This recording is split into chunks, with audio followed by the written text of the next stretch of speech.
क्या हुआ जब अयोध्या राम मंदिर में अचानक से प्रकट होगा साक्षात अश्वत्थामा, जिनका संबंध महाभारत से बताया जाता। अश्वत्थामा महाभारत का अकेला एक ऐसा किरदार है जो आज तक जीवित है।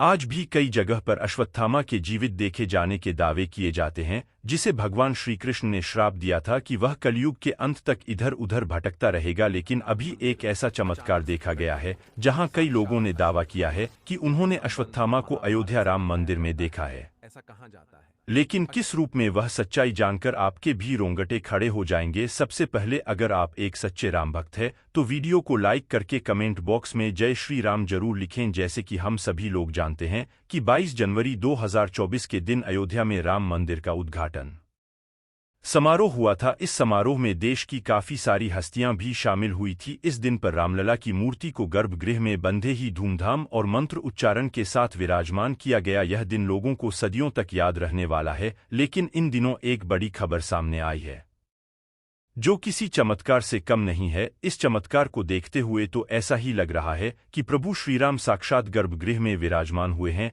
क्या हुआ है ऐसा चमत्कार जानने के लिए हमारे साथ वीडियो में अंत तक जुड़े रहे। अयोध्या राम मंदिर में प्रभु श्रीराम की मूर्ति को जिसने बनाया है, उन मूर्तिकार का नाम अरुण योगीराज है। पूरे 7 महीने की मेहनत के बाद प्रभु श्रीराम की मूर्ति को अरुण योगीराज ने बनाया है। इसका मतलब अरुण योगीराज पूरे 7 महीने से प्रभु श्रीराम की प्रतिमा के साथ ही थे। हालांकि की प्राण प्रतिष्ठा के बाद अब अरुण योगीराज अपने हाथों से बनाई हुई प्रभु श्रीराम की सीमा को पहचान भी नहीं पा रहे हैं। योगीराज को लगता है कि प्रतिमा में जरूर कुछ चमत्कार हुआ है। जैसे ही गर्भगृह में प्रतिमा को स्थापित किया गया, वैसे ही प्रतिमा की आभा में बदलाव हुआ और अब प्रतिमा में कुछ अलग ही तेज लिख रहा है। प्रतिमा का तेज पहले से काफी अधिक बहराइच गया है। योगीराज ने कहा कि वह खुद भी इस चमत्कार से हैरान है। उनका मानना है कि यह चमत्कार राम लल्ला की कृपा से ही हुआ है। प्रभु श्रीराम गर्भगृह में साक्षात विराजमान हो चुके हैं। तो आप भी दोस्तों तो नीचे कमेंट करें कि आप अयोध्या रामलला के दर्शन करने जा रहे हैं। लेकिन सबसे बड़ा सवाल यह है कि अश्वत्थामा आखिर किस तरह से राम मंदिर में प्रकट हुए, जानकर आपके भी होश उड़ जाएंगे। जनवरी 2024 से राम मंदिर आम श्रद्धालुओं के लिए खोल दिया है। लाखों भक्तों की भीड़ जमा हो गई। भक्त डर का माहौल बन गया। लेकिन प्रभु श्री राम की कृपा ऐसी हुई कि सभी भक्तों ने राम लल्ला के बहुत अच्छी तरह से दर्शन किए। पहले दिन तकरीबन 5 से 7 लाख श्रद्धालुओं ने रामलला के दर्शन किए। लेकिन 24 जनवरी को कुछ ऐसा हुआ जिसे इतिहास कभी भुला नहीं पाएगा। सौरभ नाम के दर्शनार्थी ने हमें बताया गया कि वह प्रातःकाल सुबह जल्दी से राम मंदिर पहुंच गए ताकि वह जल्दी से जल्दी रामलला के दर्शन कर सकें। लेकिन उस समय भी वहां पर काफी भीड़ मौजूद थी, तो हम भीड़ में लगातार आगे बढ़ते जा रहे थे। सौरभ ने हमें बताया सभी भक्तों के मन में बहुत उत्साह था। सभी अभी जय श्रीराम के जयकारे लगा रहे थे। लेकिन तभी मेरी नज़र एक ऐसी दिव्य साधु के ऊपर पड़ी, बड़ी जिनकी आभा बहुत चमत्कारिक थी। लेकिन उनकी उम्र बहुत ज्यादा लग रही थी। फिर भी उनके मन में जबरदस्त उत्साह था। वो श्रीराम के दर्शन करना चाहते थे और जैसे तैसे लाठी के सहारे आगे बढ़ते जा रहे थे। मेरी नज़र काफी समय से उनके ऊपर बनी हुई थी।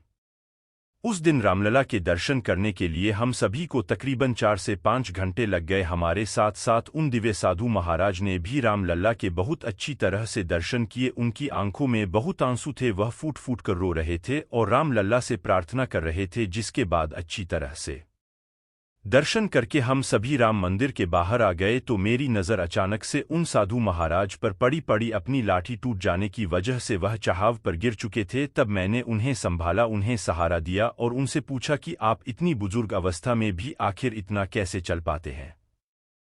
आप कौन हैं और आपकी आयु कितनी है?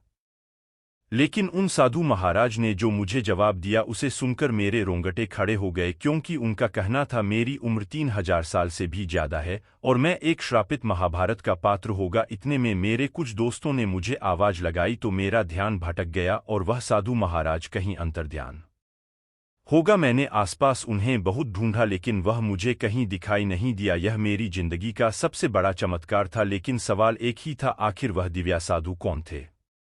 तब रिसर्च करने पर सौरभ को पता चला कि महाभारत में एक ही ऐसा पत्र था जो श्रापित था, जिसे अमृत का वरदान प्राप्त था और यह श्राप उसे साक्षात भगवान श्री कृष्ण ने दिया था और उसका नाम था अश्वत्थामा। ऐसा कहते हैं अश्वत्थामा कलयुग के अंत तक जीवित रहेंगे। तो क्या उस में साक्षात्कार अश्वत्थामा राम मंदिर में रामलला के दर्शन करने के लिए आए थे।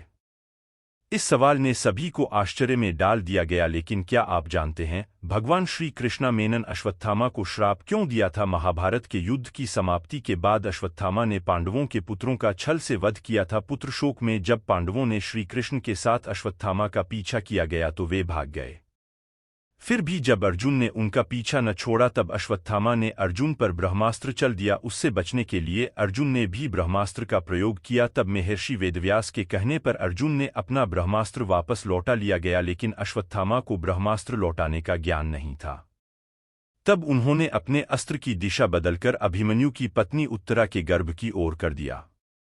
क्रोधित होकर भगवान श्री कृष्ण ने अश्वत्थामा के माथे पर लगी मणि निकालना और कलयुग के अंत तक उन्हें पृथ्वी पर भटकने का श्राप दिया। तब से अब तक अश्वत्थामा निरंतर पृथ्वी पर भटक रहे हैं, अर्थात था हो सकता है साक्षात अश्वत्थामा बुजुर्ग के रूप में राम लला के दर्शन करने अब ने किए गए पापों की क्षमा याचना करने उनके द्वारा पर आए हुए रोजाना एक के बाद एक चमत्कार अयोध्या राम मंदिर में देखे जा रहे हैं। आ गया मैं कोर्ट चमत्कार आपको सुनाने जा रहे हैं, जिसमें किस प्रकार एक 80 साल के बुजुर्ग महिला का पर्स और पुनः चमत्कारिक रूप से उन्हें प्राप्त हो गया।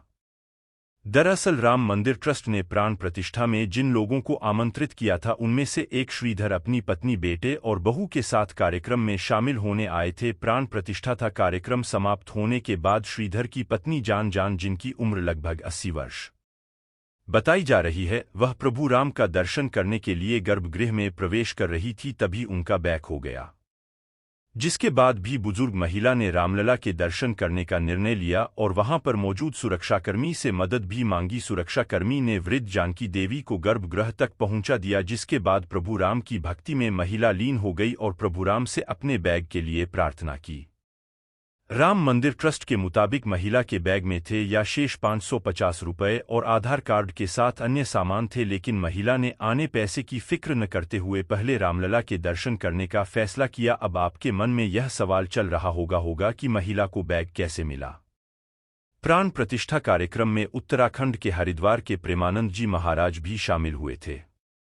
उनके झोले में वृद्ध महिला का बैग गिर गया। इसके बाद जब प्रेमानंद महाराज अपने आश्रम पहुंचे तो उन्हें महिला के बैग की जानकारी मिली, यानी राम मंदिर में खोया हुआ पर अयोध्या से 680 किमी दूर हरिद्वार में मिला। इस घटना के बाद लोगों में चर्चा शुरू हो गई है कि राम मंदिर की स्थापना के बाद रामराज्य भी वापस आ रहा है। प्रेमानंद जी महाराज ने देखा कि बैग में आधार कार्ड और कुछ रुपए है, जिसके बाद प्रेमानंद महाराज ने आधार कार्ड के जरिए पुलिस से संपर्क किया और पुलिस ने उसे वृद्ध महिला को उसके बैग सुरक्षित ढंग से वापस किया। अब श्रीधर इस पूरी घटना प्रभु राम की कृपा बता रहे हैं और प्रभु राम का चमत्कार बता रहे हैं। ध्यान में प्रभु राम के विराजमान होने के बाद ही अनेक तरह के चमत्कार देखने को मिल रहे हैं। 22 जनवरी बड़ी यानी प्राण प्रतिष्ठा के दिन एक बंदर शाम के लगभग 5:50 बजे दक्षिणी द्वार से गूढ़ मंडप से होते हुए गर्भगृह में प्रवेश करके उत्सव मूर्ति के पास तक पहुंचा। राम मंदिर ट्रस्ट और भक्तों का मानना है कि प्रभु राम का दर्शन करने के लिए स्वयं पवन पुत्र हनुमान आए थे। राम मंदिर ट्रस्ट ने प्रेस विज्ञप्ति जारी कर इस अद्भुत चमत्कार की पुष्टि भी की है। ऐसा लगता है मानो कई सारी दिव्य शक्तियां अयोध्या में निवास कर रही हो, क्योंकि एक के बाद एक इतने सारे चमत्कार सामान्य नहीं हो सकते। आज हमारा सौभाग्य है कि हम राम मंदिर को बनता हुआ अपनी आंखों से देख पाए हैं, प्राण प्रतिष्ठा का समारोह अपनी आंखों से देख पाए हैं, लेकिन इस राम मंदिर के बनने के पीछे कई कट्टर हिंदू साधु संतों का बलिदान छुपा हुआ है, जिन्हें हम कभी भुला नहीं सकते। आप भी नीचे कमेंट बॉक्स में उन्हें श्रद्धांजलि जरूर दीजिएगा।